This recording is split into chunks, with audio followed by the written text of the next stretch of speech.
ہمارے پیارے آقا مدینے والے مصطفیٰ صلی اللہ تعالیٰ علیہ وسلم کا فرمان رحمت نشان ہے، من صلی علیہ فی یوم 50 مرۃ صافحتہ یوم القیامہ، کہ جو شخص دن بھر میں مجھ پر 50 مرتبہ درود پاک پڑھے گا، کل بروز قیامت میں اسے مصافحہ کروں گا۔ حصول برکت کے لیے ایک مرتبہ درود شریف پڑھ لیجیے۔ رضی اللہ عنہ سیدنا و مولانا محمد اللہ و آمین۔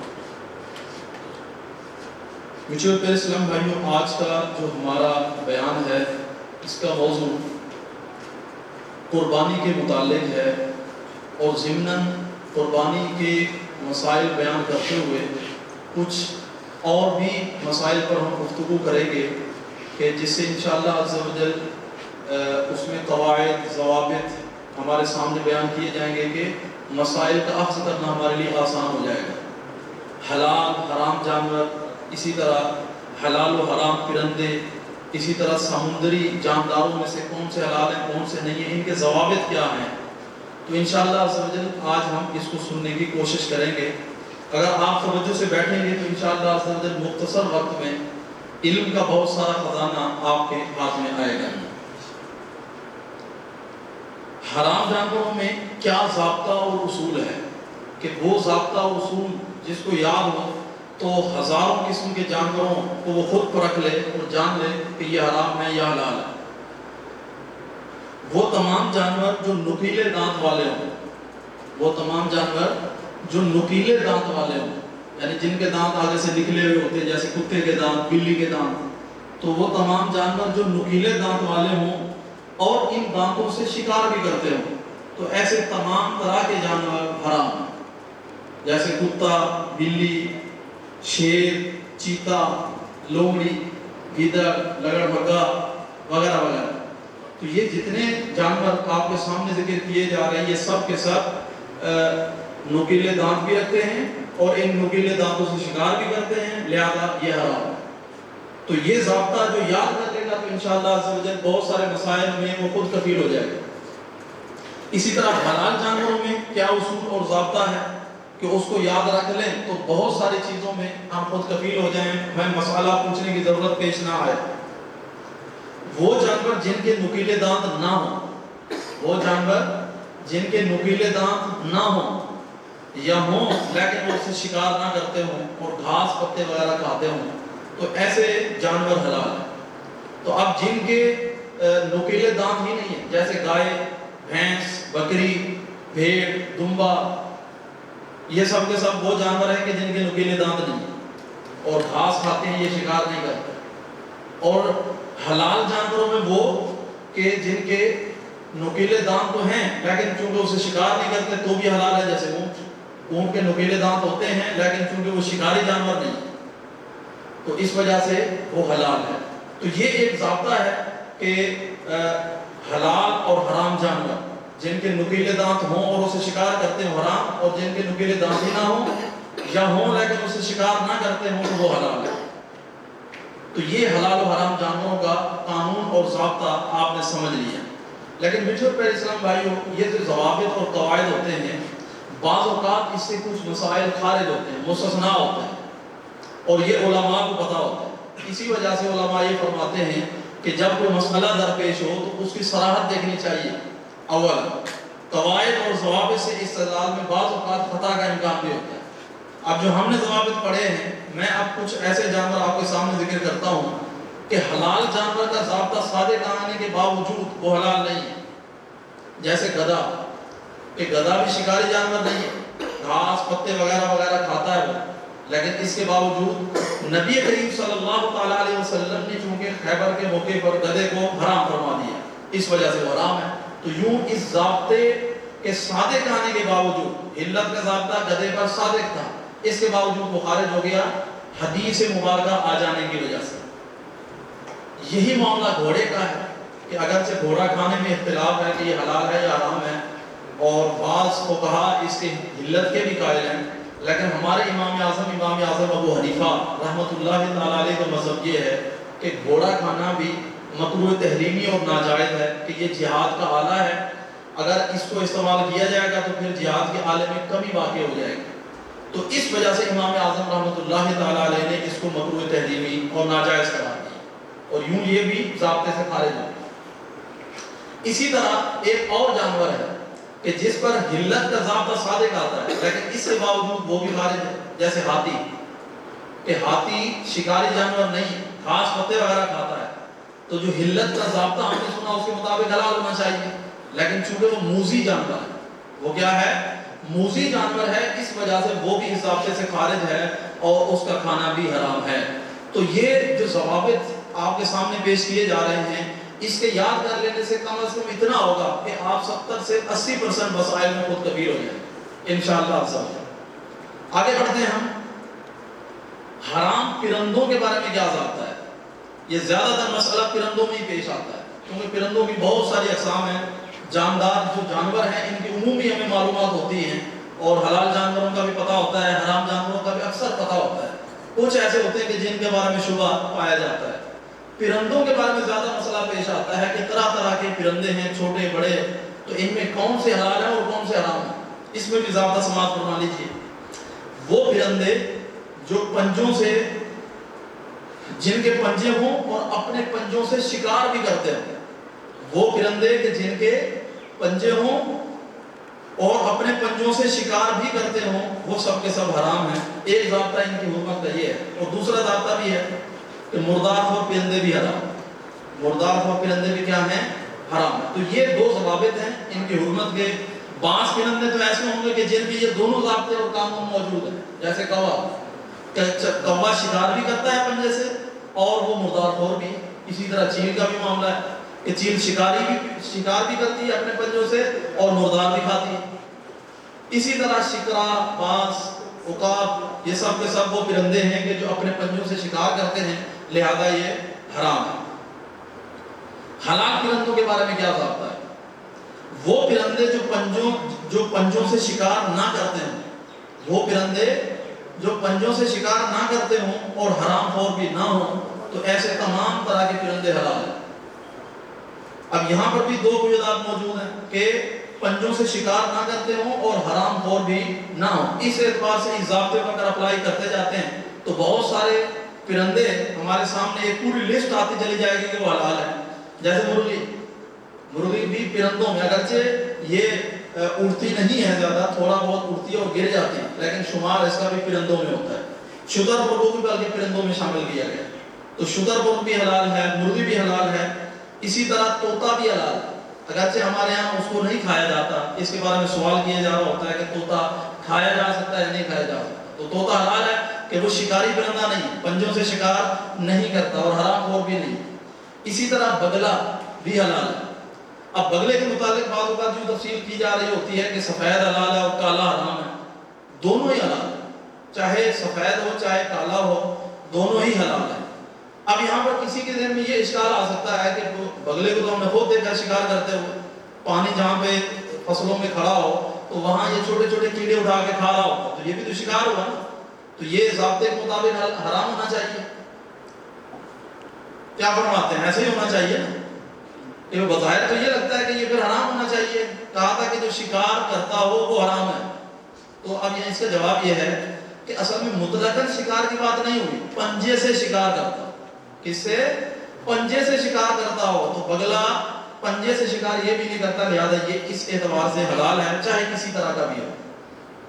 اسی طرح مور کے بارے میں سوال ہو رہا ہوتا ہے کہ یہ کھانا حلال ہے یا حرام ہے؟ یہ کھانا بھی حلال ہے، مور بھی کھایا جا سکتا ہے، بلکہ قرآن پاک میں ہدہد پرندے کا ذکر ہوا ہے۔ حضرت سیدنا سلیمان علیہ السلام کے ساتھ ہوتا تھا، آپ اس کو بہت سارے کام اس سے لیتے تھے، جن میں سے ایک کام پانی کا بھی تھا کہ وہ پہلے جاتا اپنی چونچ کے ذریعے معلوم کرتا کہ نیچے زمین میں پانی ہے یا نہیں ہے، اور پھر لشکر جمع پڑا ہوتا۔ تو یہ پرندہ بھی حلال ہے کہ یہ شکاری نہیں ہے۔ اسی طرح قرآن پاک میں ابابیل کا ذکر ہوا ہے، ہاتھی والوں پہ جنہوں نے پتھر برسائے تھے اللہ تعالیٰ کے حکم سے، چھوٹا سا پرندہ ہے یہ بھی حلال ہے۔ بلکہ دنیا جہان کے دیگر جتنے پرندے ہیں جو شکار نہیں کرتے، فاختہ، مینا، چڑیا وغیرہ وغیرہ، جو بھی نام آپ کے ذہن میں آ سکتے ہیں، یہ سب کے سب اس ضابطے کے مطابق کہ شکار نہیں کرتے، لہذا سب کے سب حلال ہیں۔ تو میٹھے اور پیارے اسلام بھائی، یہاں تک ہم نے خشکی کے جانداروں میں سے حلال جانوروں کا ضابطہ بھی سن لیا اور حرام جانوروں کا ضابطہ بھی سن لیا۔ اسی طرح پرندوں کے متعلق علت و حرمت ہمیں معلوم ہو گئی۔ آپ تھوڑا اگر مزید نظر دوڑائیں، غور و فکر کریں، تو خشکی کے جانداروں میں سے حشرات الارض ابھی باقی ہیں۔ حشرات الارض جن کو ہمارے یہاں کیڑے مکوڑے کہا جاتا ہے، تو اس کے بارے میں یاد رکھیے کہ حشرات الارض مطلقاً حرام ہے، ان میں کوئی ضابطہ نہیں ہے۔ حشرات الارض کیا ہیں؟ مطلقاً حرام ہے۔ چھپکلی، گرگٹ، سانپ، بچھو، کھٹمل، لال بیگ، مکھی، مچھر، یہ سب کے سب حشرات الارض کہلاتے ہیں، اور یہ سب اسی کیٹیگری میں آگے حرام کہلاتے ہیں۔ تو یوں ہم نے خشکی کے تمام جانوروں کا بھی احاطہ کر لیا، جانداروں کا، کہ اس میں جانور بھی آ گئے، اس میں پرند بھی آ گئے، اور اس میں حشرات الارض بھی آ گئے۔ اب ہم بڑھتے ہیں جانداروں میں سے جو تری میں رہتے ہیں اور سمندروں میں، دریاؤں میں رہتے ہیں۔ تو ان میں سے کون سے حلال ہیں، کون سے حرام نہیں ہیں، کیونکہ یہ جو جاندار ہیں یہ خشکی کے جانداروں سے بہت زائد ہے۔ اللہ تبارک و تعالیٰ نے سمندروں میں، دریاؤں میں جو جاندار پیدا فرمائے ہیں وہ خشکی کے جانداروں سے بہت زائد ہے۔ تو ان کے بارے میں یاد رکھیے کہ بحری جانداروں میں سے، سمندری جانداروں میں سے صرف اور صرف مچھلی حلال ہے، صرف اور صرف مچھلی حلال ہے، اس کے علاوہ باقی سب کے سب حرام ہے۔ اب اس میں مچھلی کے حوالے سے یاد رکھیے کہ کسی بھی قسم کی مچھلی ہو، بس مچھلی ہونی چاہیے، وہ حلال ہے۔ شارک مچھلی کے بارے میں سوال کیا جاتا ہے بعض اوقات کہ یہ حلال ہے یا حرام ہے، کیونکہ وہ شکاری ہے اور بعض اوقات بندے کو بھی کھا جاتی ہے۔ تو شارک مچھلی بھی حلال ہے کیونکہ وہ مچھلی ہے۔ البتہ جھینگا، بعض علماء کے نزدیک یہ مچھلی ہے، وہ اس کو حلال فرماتے ہیں، اور بعض علماء کے نزدیک یہ مچھلی میں شمار نہیں کیا جاتا، مچھلی جیسے اس کی شکل نہیں ہے، لہذا وہ فرماتے ہیں کہ جھینگا حلال نہیں ہے۔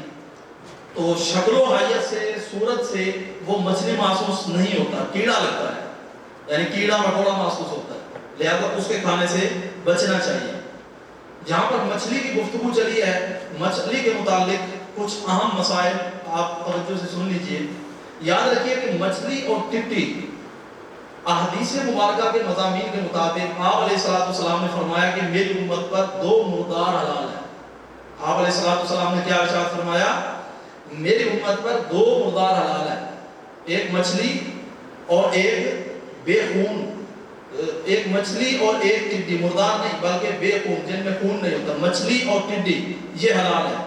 اور یاد رکھیے کہ یہ بغیر ذبح کے حلال ہے، یعنی ان کے لیے ذبح شرعی ضروری نہیں ہے، چھری چلانے کی ضرورت بھی نہیں ہے، بلکہ یہ بھی یاد رکھیے کہ اگر کسی نے زندہ مچھلی کو نکالا اور اس کے اوپر چھری چلا دی تو یہ ایسا کرنا اگرچہ ناجائز ہے۔ بعض اوقات یہ ویڈیوز وغیرہ اس طرح کی سامنے بھی آئی ہیں کہ اپنا شہرت حاصل کرنے کے لیے، کیونکہ آج کل یہی طریقہ ہوتا ہے کہ شہرت حاصل کر لی جائے، مشہور ہو جائے، تو اس کے بعد ان کی چیز بکنا شروع ہو جاتی ہے، مال بکتا ہے۔ اس کے لیے وہ یہ اختیار کرتے ہیں کہ پانی رکھتے ہیں ساتھ اور اس میں مچھلیاں تازہ ہوتی ہیں، اب یہ کہ وہ وہیں پہ فوراً کاٹ کے دے رہے ہوتے ہیں، زندہ مچھلیوں کو یہ دیکھا ہے۔ ایسا کرنا ناجائز و حرام ہے کہ جاندار کو بلا وجہ تکلیف اور اذیت دینا ہے، اور یہ ناجائز ہے، اس کے آگے بھی گفتگو آ رہی ہے۔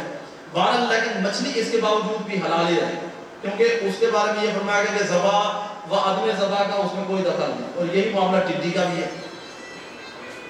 مچھلی کے متعلق کہ وہ کب حرام ہوتی ہے، اس کی ایک صورت ہے کہ مچھلی اگر طبعی موت مر جائے، مچھلی اگر طبعی موت مر جائے یعنی اپنی موت مر جائے بغیر انسانی عمل دخل کے، تو ایسی مچھلی حرام ہو جائے۔ اور اس کی علامت یہ ہے کہ یہ مرنے کے بعد یوں الٹی تیر جاتی ہے، مرنے کے بعد الٹی ہو کے تیرنا شروع کر دے گی، تو ایسی مچھلی کا کھانا حرام ہے۔ ہاں جہاں پر انسانی عمل دخل ہو، یہ فارم بناتے ہیں، مختلف طریقے آج کل مچھلیوں کے پالنے کے ہیں، بلکہ ہمارے یہاں زیادہ تر یہی مچھلیاں ہوتی ہیں، دریائی مچھلی بہت کم ہوتی ہے۔ تو انسانی عمل دخل سے اگر مچھلی مری، جیسے کیمیکل چھوڑ دیا، جیسے تالاب کی ساری مچھلیاں مر گئی، یا جال کے ذریعے ان کو نکالا اور جال میں تڑپ تڑپ کے وہ مر گئی، یا یہ کہ بڑے پانی سے نکال کے چھوٹے پانی میں ڈالا، گڑھے وغیرہ میں ڈالا، پانی کی قلت کی وجہ سے مر گئی، یا جگہ کی تنگی کی وجہ سے مر گئی، الغرض انسانی عمل دخل کی وجہ سے وہ مری، تو ایسی مچھلی حلال ہوگی اور اس میں حرمت کا معاملہ نہیں ہوگا۔ تو میٹھے اور پیارے اسلام بھائیوں، یہاں تک ہم نے تمام قسم کے جاندار، یعنی اللہ تبارک و تعالیٰ نے جو بھی مخلوق ہمارے لیے حلال فرمائی ہے یا حرام فرمائی ہے، اس کے متعلق ہم نے تفصیل سن لی ہے، چاہے وہ جانور ہوں، چاہے وہ پرندے ہوں، چاہے وہ حشرات الارض ہوں، چاہے وہ سمندری جاندار ہو. تو میرے خیال میں کم وقت میں یہ جو ضوابط آپ کے سامنے پیش کیے گئے ہیں، اگر آپ اس کو یاد رکھیں گے تو انشاءاللہ عز و جل بہت سارے مسائل آپ خود سے اخذ کر لیں گے. اب ہم آگے بڑھتے ہیں. میٹھیور پہ اسلام ایک قربانی کا موقع ہے، اور اللہ تبارک و تعالی نے گوشت کو ہمارے لیے ایک مخصوص طریقہ سے مخصوص جانوروں کے گوشت کو حلال فرمایا، لیکن انہی حلال جانوروں میں بعض اجزاء کو حرام بھی فرمایا. انہیں حلال جانوروں میں بعض اجزاء کو حرام بھی فرمایا. کچھ کا تو ہمیں معلوم ہوتا ہے، مشہور ہوتے ہیں وہ، اور ان کی پہچان بھی آسان ہوتی ہے، لہذا اس سے بچ رہے ہوتے ہیں. معلومات نہ ہونے کی وجہ سے بعض اوقات ایسا ہوتا ہے کہ جن چیزوں کو احادیث میں کھانے سے منع فرمایا گیا ہے، حرام فرمایا گیا ہے یا مکروہ تحریمی قرار دیا گیا ہے، وہ بھی ہمارے کھانے میں بعض اوقات شامل ہو جاتی ہیں، چونکہ ہمیں پتہ نہیں ہوتا لہذا ہم کھا بھی لیتے ہیں. تو اس حوالے سے نبی کریم صلی اللہ تعالی علیہ وسلم کی ایک حدیث مبارکہ آپ کے سامنے پیش کرتا ہوں. کان رسول اللہ صلی اللہ علیہ وسلم یکرہ من الشاة سبعا: المرارة والمثانة والمحجاة والذکر والانثیین والغدة والدم. نبی کریم صلی اللہ تعالی علیہ وسلم بکری میں سے 7 چیزوں کو ناپسند اور ممنوع فرمایا کرتے تھے. ان میں سے پہلی ہے مرارہ یعنی پتا. ان میں سے پہلی کیا ہے؟ مرارہ یعنی پتا. اس کے کھانے سے آپ علیہ السلام نے منع فرمایا. دوسری چیز ہے پھونکنا یعنی مثانہ، کیونکہ یہ پیشاب کا مقام ہے، اس کے کھانے سے بھی آپ علیہ السلام نے منع فرمایا. نمبر 3 محجات، جس کا ترجمہ ہے شرمگاہ. غلاظت نکلنے کا جو مقام ہے جانور کا، اس کا کھانا بھی آپ علیہ السلام نے ناپسند فرمایا. نمبر 4 ذکر یعنی نر کی علامت، آپ علیہ السلام نے اس کے کھانے سے بھی منع فرمایا. نمبر 5 انثیین یعنی کپورے، اس کے کھانے سے بھی آپ علیہ السلام نے منع فرمایا. نمبر 6 غدود، آپ علیہ السلام نے اس کے کھانے سے بھی منع فرمایا. اور نمبر 7 خون، آپ علیہ السلام نے اس کے کھانے سے بھی منع فرمایا. اب ان میں سے کچھ چیزیں تو مشہور و معروف ہیں، ہم نے پہلے بھی سنی ہوئی، جیسے پتا پتہ ہوتا ہے عمومی طور پر. میرے پاس اصل میں یہ سلائیڈز چلانی تھی اور اس پہ آپ کو پکچرز دکھانی بھی تھی. اہتمام نہ ہونے کی وجہ سے یہ آپ کے سامنے سے میں بیان کر رہا ہوں، وگرنہ آپ کو وہ دکھایا جاتا تو میرے خیال میں سمجھنے میں بہت آسانی ہوتی. تو پتا اگر پتہ نہیں ہے کہ کیا ہوتا ہے یہ، تو کسی قصاب سے، جاننے والے سے، تجربہ کار سے معلومات لے کے جب آپ خود اپنا خصوصی طور پہ جانور ذبح کرائیں اپنے گھر میں، تو اس کی احتیاط زیادہ ضروری ہو جائے گی. اسی طرح آپ کسی قصاب کو بھی بلاتے ہیں، چونکہ یہ بہت جلدی میں ہوتے ہیں ان دنوں، تو پھر ایسا نہ ہو کہ وہ کوئی ایسے اجزاء چھوڑ کے چلے جائیں کہ جن کا کھانا حرام ہو اور عدم علم کی وجہ سے ہمارے کھانے میں شامل ہو جائیں. اچھا، اسی طرح نبی کریم صلی اللہ تعالی علیہ وسلم نے مثانہ کے کھانے سے منع فرمایا، یہ بھی عموماً پتہ چل جاتا ہے. علامات نر و مادہ بھی پتہ چلتے ہیں. کپورے کے متعلق کچھ عرض کرنا ہے کہ پتہ ہے ہم سب کو کہ کپورا کھانا ناجائز و حرام ہے، حدیث مبارکہ آپ کے سامنے پیش کر دی گئی ہے. لیکن بدقسمتی کے ساتھ بعض علاقوں میں بعض ہوٹلز پہ کپورے کٹا کٹ کے نام سے بکتے ہیں اور کلیجی کے ساتھ مکس کر کے پکائے جاتے ہیں. تو یاد رکھیے کہ یہ ناجائز و حرام ہے. نبی کریم صلی اللہ تعالی علیہ وسلم نے اسے منع فرمایا ہے. ایک ذرہ بھی اس کا کھانا ناجائز ہے. لہذا ہوٹلز کے کھانا کھانے والے جو ہیں ان کو محتاط ہو جانا چاہیے کہ بالفرض کلیجی یا اس ٹائپ کا کوئی آرڈر دیتے ہیں تو پہلے اس کا اہتمام کر لیں کہ اس میں ایسی کوئی چیز مکس نہیں ہو. اسی طرح میٹھے اور پیارے اسلام بھائیوں، ایک اور چیز ہے جو 7 اجزاء نبی کریم صلی اللہ تعالی علیہ وسلم نے ذکر نہیں فرمائے، ان میں موجود نہیں ہے، لیکن مجتہدین نے قیاس اور دلالت النص کے ذریعے اس کو شامل فرمایا ہے. اور ہمارا جو دین ہے وہ اسی طریقے سے ہی ہمارے پاس پہنچا ہے. کہ ویسے تو دیکھیں کہ قرآن پاک میں فرمایا گیا یا ایھا الذین آمنوا، اے ایمان والو، اقیموا الصلاۃ، نماز قائم کرو. لیکن آپ قرآن پاک پورا اٹھا کے دیکھ لیجیے، کہیں بھی آپ کو ظہر، عصر، مغرب، عشاء، فجر کوئی ذکر نہیں ملے گا. ہم اس میں احادیث کی بہت آج ہے. اسی طرح احادیث میں بھی کئی چیزیں ایسی ہیں جن کی وضاحت موجود نہیں، حتیٰ کہ ربا، سود حرام ہے. قرآن پاک میں فرمایا گیا کہ لا تاکلوا الربا، سود نہ کھاؤ.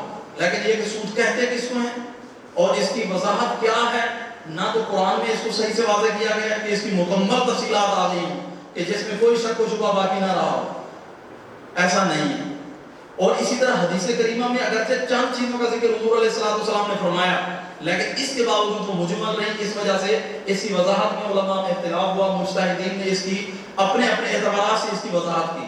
تو کہنے کا مقصد یہ ہے کہ کچھ مسائل قرآن میں واضح ہوتے ہیں اور کچھ احادیث میں آگے واضح ہوتے ہیں، کچھ ایسے ہوتے ہیں کہ جو دونوں میں واضح نہیں ہو پاتے ہیں، ان کی وضاحت علماء مجتہدین فقہا اپنے قیاس اپنے استدلال سے کرتے ہیں۔ تو اسی اعتبار سے جو اوجڑی ہے، اوجڑی علماء نے فرمایا ہے کہ یہ چونکہ غلاظت کا مقام ہے، نجاست کا محل ہے اور نجاست کے جمع ہونے کی جگہ ہے، لہذا اس کا کھانا بھی ناجائز ہے۔ اب دیکھیے تھوڑا سا اس بات کو سمجھیے تو آپ کو بھی عقل کے قریب محسوس ہوگی بات کہ حضور علیہ السلام نے ماحیات یعنی شرمگاہ کے کھانے سے منع فرمایا۔ اب ماحیات جو ہے وہ نجاست کے گزرنے کا مقام ہے، محل نہیں ہے، یعنی نجاست وہاں ٹھہرتی نہیں ہے، وہاں سے گزری لمحاتی طور پہ بس چلی گئی، اس کے باوجود بھی آپ علیہ السلام نے اس کو منع فرما دیا۔ تو میٹھے اور پیارے اسلام بھائی، جو نجاست کا محل ہو، جس نے جب نجاست نے وہاں ٹھہرے ہی رہنا ہو تو پھر اس کی حرمت کا کیا عالم ہوگا۔ لہذا سیدی اعلیٰ حضرت شاہ امام احمد رضا خان رحمۃ اللہ تعالی علیہ نے اوجڑی کے متعلق اور اسی طرح جمہور علماء اہل سنت کا اب بھی یہی موقف ہے کہ اوجڑی کھانا مکروہ تحریمی اور ناجائز ہے۔ البتہ اوجڑی کے ساتھ ہی ایک حصہ ہوتا ہے موٹا گودے والا، جس کو بٹ کہا جاتا ہے۔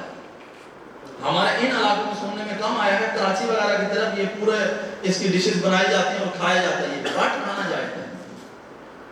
لیکن اوجڑی جو ہے اس کی تھوڑی سی پہچان جو پتلی سی تہہ والی ہوتی ہے، کھردری، یہ مراد ہے اوجڑی، اور جو موٹائی میں ہوتا ہے اور اس کا گودا ہوتا ہے، چھلکا اس کا اتار لیا جاتا ہے تو وہ حلال اور پاک ہے، اس کو کھایا جا سکتا ہے۔